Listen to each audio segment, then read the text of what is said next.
Bom, pessoal, então começando propriamente aqui o nosso assunto, vamos falar de pontuação.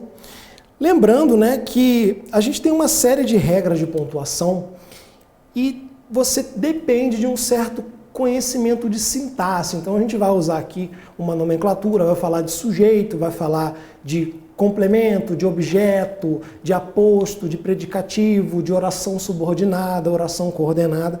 Todo esse conhecimento depende de um estudo prévio, né? Pontuação já é um tópico avançado de sintaxe. Então, quero fazer esse lembrete para que você, né, se precisar, revise algumas funções sintáticas.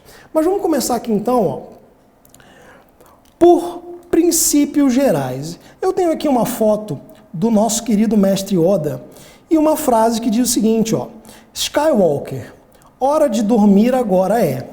Logo cedo pela manhã deve levantar você. Aí você de plano pergunta, o que isso tem a ver com pontuação? Observem que o nosso mestre Oda, ele usa uma estrutura para se comunicar que é toda acrobática, ela é toda invertida. É totalmente fora da ordem que a gente costuma, né, usar nas sentenças. Então é difícil de ler. E justamente para organizar essa bagunça é que entram aí os sinais de pontuação. Então, antes de você pensar que a pontuação é pausa, é para respirar, a pontuação não tem muito a ver com respiração não, tá, gente? É pausa para respirar. Mais do que tudo, a pontuação é um divisor de estruturas, é um marcador de funções sintáticas. E é assim que a gente vai trabalhar aqui. Antes de eu entrar nas regras, todas aquelas regras de pontuação, são muitas, eu vou trabalhar princípios gerais. Por que princípios? Porque essas regras todas derivam de uma lógica mais ou menos assim universal de pontuação. E a gente sabendo essa lógica, fica muito mais fácil acertar questões de pontuação, muitas vezes sem saber exatamente a regra. E principalmente isso ajuda a escrever. Então você vai também ter esse benefício de conhecer nesses princípios, você ter uma intuição de quando você deve ou não deve ali usar os sinais de pontuação. Então, vamos lá, começando aqui, ó, fazendo um link com o nosso querido mestre Oda, eu vou começar pelo princípio geral de pontuação, nosso primeiro princípio, tá? Que é o princípio da ordem direta. Como eu disse, o mestre Oda, ele usa uma ordem acrobática, uma ordem, né, zoneada dos termos sintáticos. E a gente tem uma estrutura que é chamada de canônica, uma estrutura que é padronizada, que deveria ser o modelo das nossas sentenças. E a gente chama essa estrutura de ordem direta. Então a nossa ordem direta, na nossa língua aqui, né, que é o português do Brasil, é sujeito, verbo, complemento e, se houver aqui, os adjuntos. Então você tem sentenças como: eu comprei uma bicicleta semana passada. Olha que linda essa sentença. Uma sentença em ordem direta, é bem tranquila, né? Não há inversões nessa sentença. Nós gostamos de que nos respeitem em nossa casa. Observem aqui que eu tenho sujeito eu, verbo comprar, quem compra algo, esse algo é o complemento, é uma bicicleta, então eu comprei uma bicicleta. E aí eu adiciono um termo acessório aqui, uma especificação, um adjunto adverbial, nesse caso aqui, de tempo, tá? E aí ele vem na posição final do nosso período aqui, beleza? Aqui embaixo ocorre a mesma coisa, ó. Nós gostamos, então sujeito, verbo, gostamos de quê? De que nos respeitem em nossa casa. Então aqui eu tenho o complemento, eu gosto de alguma coisa, gosto de respeito, gosto, né, que me respeite. Então essa oração aqui inteira tem o mesmo valor, né, de uma bicicleta, que é o complemento, apenas veio em forma de oração, isso pode acontecer também. E por fim, no final da sentença eu tenho um adjunto, agora não é mais de tempo, agora já é de lugar. Essa é a ordem direta e é por mexer nessa ordem direta que a gente começa a ter necessidade de usar sinais de pontuação. Então, se eu quiser, ó, usar essa ordem, eu não separo nenhum termo desses na ordem. Mas se eu começar a inverter os termos, se eu começar a intercalar termos ali, eu já vou ser obrigado a usar pontuação. Então, esse princípio da ordem direta, ele tem duas consequências que são muito cobradas em prova. A primeira está aqui, ó. Separações proibidas na ordem direta, né? Separações proibidas, tá? Quais são elas? Eu não posso separar o meu sujeito do meu verbo. Então, Pedro, comprou é uma violação de regra de pontuação. Não posso separar o verbo e seu complemento. Então, eu poderia usar Pedro comprou, um carro?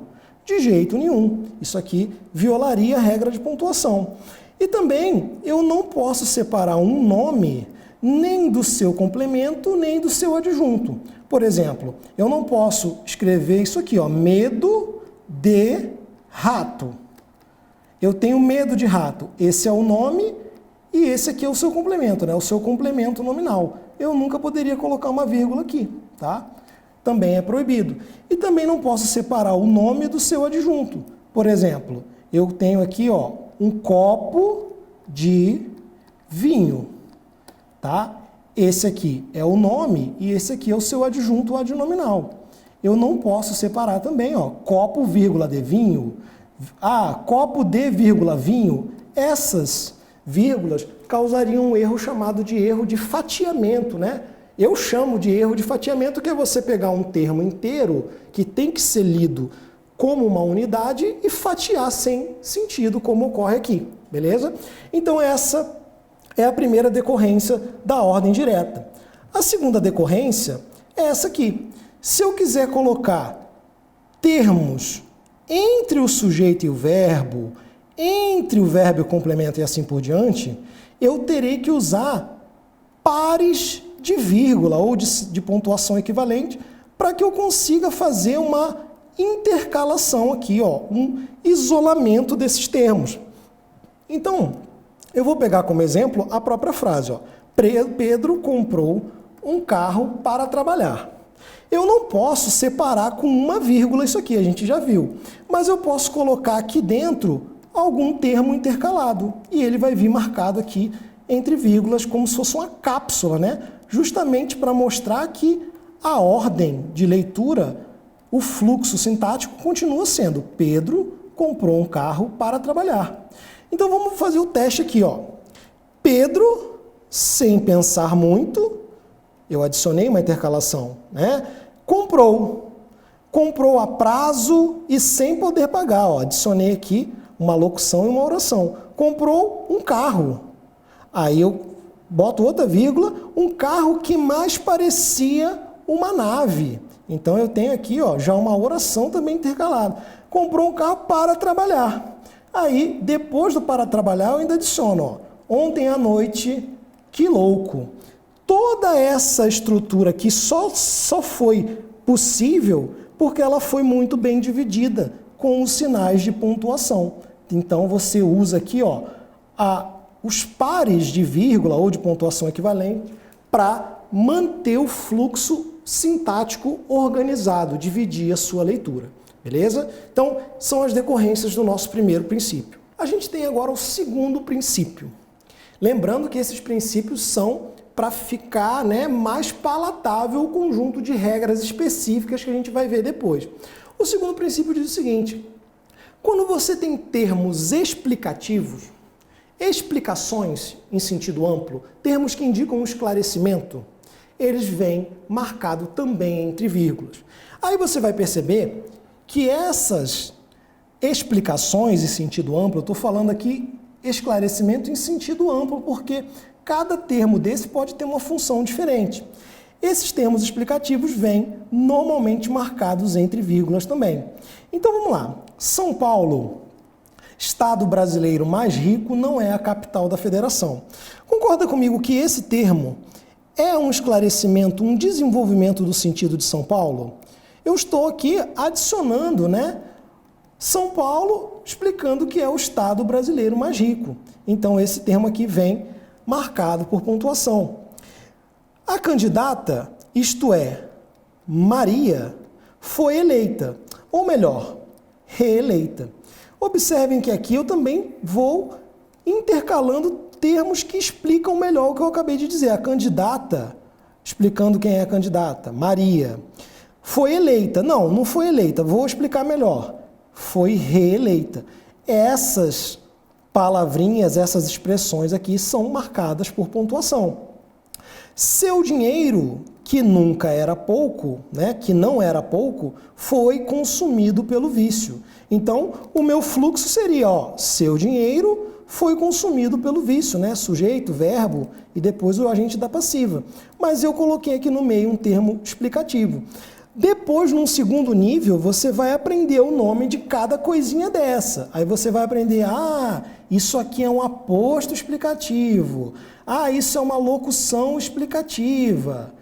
Isso aqui também é um aposto explicativo. Isso é uma oração adjetiva explicativa. Você vai aprender a tecnicalidade de tudo isso. Mas, de cara, você tem que ter essa intuição de ter que isolar esses termos sempre com um parzinho de pontuação quando eles vêm no meio, tá bom? Então, esse é o segundo princípio. Só com isso a gente já consegue resolver uma série de questões. Vamos começar aqui, ó. Caiu aqui na prova de procurador, ó. O trecho, nossa classe média parece desprezar o esforço, prefere a genialidade, permanece correto, alterando-se a pontuação empregada, de acordo com a norma culta da língua portuguesa. Aí vamos procurar onde é que está a alternativa correta. Então, olha só. Nossa classe média parece desprezar o esforço. Ó. Sujeito, né?